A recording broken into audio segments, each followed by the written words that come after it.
Strok ialah penyakit akut yang mengancam nyawa dan menjejaskan kesihatan manusia. Ia mempunyai kadar morbiditi, kecacatan dan kematian yang sangat tinggi. Apabila salur darah tersumbat, bekalan oksigen ke otak akan berkurangan dan sel-sel otak akan mati dalam beberapa minit dan membawa kepada strok.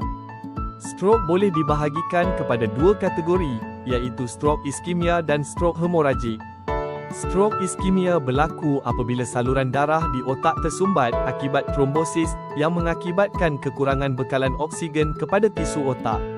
Strok hemoragik pula berlaku apabila salur darah dalam otak pecah, menyebabkan peningkatan tekanan di dalam tengkorak dan seterusnya merosakkan tisu otak.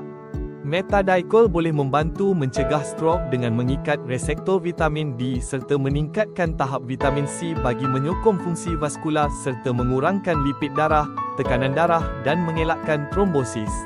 Metadikol juga boleh meningkatkan protein APOA1 yang mempunyai kesan yang sama seperti lipoprotein berketumpatan tinggi, HDL. Protein ini boleh mengangkut kolesterol berlebihan dalam darah ke hati untuk proses katabolisme, sekaligus menghalang arteriosklerosis cerebrum. Metadikol juga boleh meningkatkan tahap adiponektin, mengawal metabolisme lipid darah dan glukosa darah secara berkesan, melancarkan peredaran darah dan mencegah strok.